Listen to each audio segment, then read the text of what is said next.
शिक्षा सबसे अच्छी मित्र है। एक शिक्षित व्यक्ति हर जगह सम्मान पाता है। नमस्कार, स्वागत है आपका आपके अपने YouTube channel Arihant Hindi education में। आप लोग को पता ही है सीरीज चल रहा है गद्य साहित्य का, उसमें भी हम लोग गद्य साहित्य की विधाएँ पढ़ रहे हैं, जिसमें पिछली वीडियो में मैंने नाटक के बारे में चर्चा की थी। उसके पहले मैंने कहानी, उपन्यास, एकांकी और निबंध के बारे में चर्चा की थी। और आज उसी क्रम में हम लोग पढ़ेंगे जीवनी और आत्मकथा, यानी गद्य की जो विधाएँ हैं, जीवनी और आत्मकथा। तो आज हम लोग उसी के बारे में पढ़ेंगे।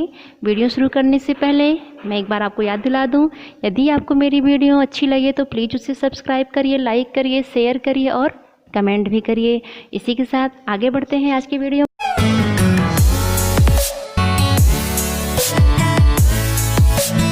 जीवनी, जीवनी का मतलब जीवन, यानी किसी की जीवनी, यानी किसी के जीवन से संबंधित रचना। जीवनी साहित्य की एक महत्वपूर्ण विधा है जिसमें किसी महापुरुष या विख्यात व्यक्ति के जीवन की घटनाओं, उसके कार्यकलापों एवं अन्य गुणों का आत्मीयता तथा गंभीरता से व्यवस्थित रूप में वर्णन किया जाता है। इस रचना को जीवनी कहा जाता है। जीवनी में महान व्यक्ति के जन्म से लेकर मृत्यु तक की घटनाओं को कालक्रम से इस प्रकार प्रस्तुत किया जाता है कि उस व्यक्ति का व्यक्तित्व निखर उठता है। जीवनीकार जीवनी में प्रायः उन स्थलों पर विशेष बल देता है जिनके द्वारा पाठक प्रेरित होकर अपना जीवन उन्नतशील बनाने में समर्थ हो।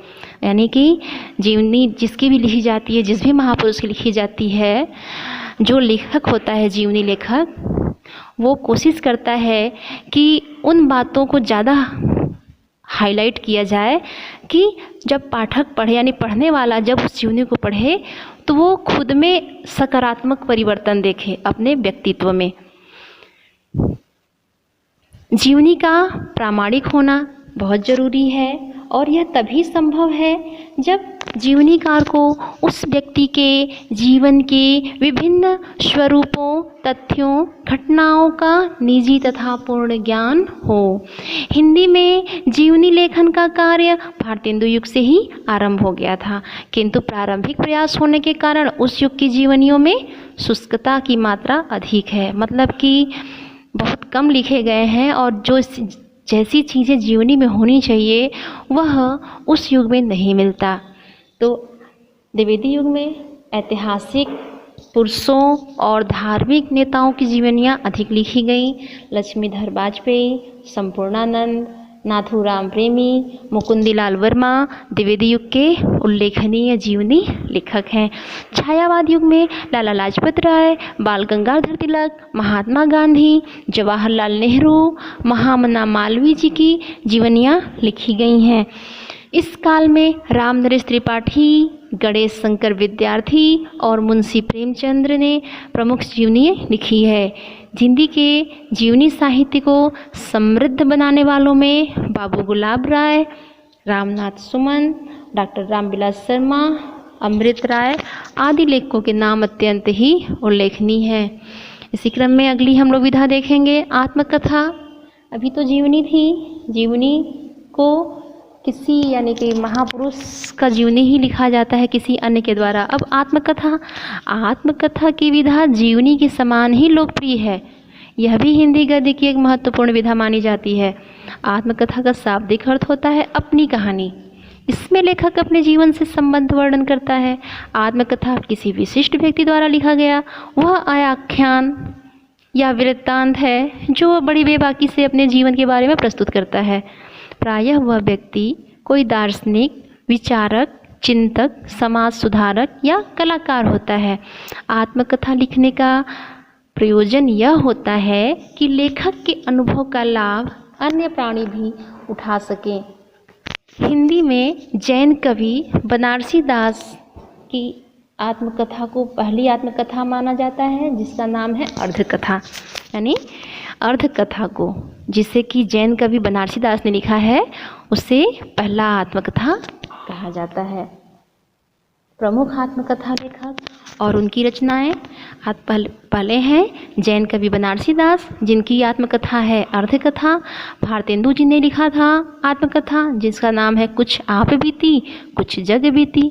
अंबिका दत्त व्यास निज वृत्तांत। स्वामी श्रद्धानंद ने लिखा था कल्याण का पथिक। सत्यानंद अग्निहोत्री द्वारा लिखित है मुझ में दैवी जीवन का विकास। परमानंद जी की आत्मकथा है आप बीती। सुभाष चंद्र बोस की आत्मकथा है तरुण स्वप्न। जवाहरलाल नेहरू की आत्मकथा है मेरी कहानी। राधा कृष्णन की आत्मकथा है सत्य की खोज। के मुंशी ने लिखा है आधे रास्ते एवं सीधी चट्टान। डॉक्टर राजेंद्र प्रसाद ने लिखा है मेरी आत्मकहानी। डॉक्टर राजेंद्र प्रसाद ने लिखा है मेरी आत्मकथा। बाबू श्याम सुंदर दास ने लिखा है मेरी कहानी। राहुल सांस्कृत्यायन ने लिखा है मेरी जीवन यात्रा। योगी हरि की आत्मकथा है मेरा जीवन प्रवाह। बाबू गुलाब राय की आत्मकथा है मेरी असफलताएं। सुमित्रा नंदन पंत की आत्मकथा है 60 वर्ष एक रेखांकन। शांति प्रिय द्विवेदी की आत्मकथा है परिव्राजक की प्रजा। यशपाल की आत्मकथा है सिंहावलोकन।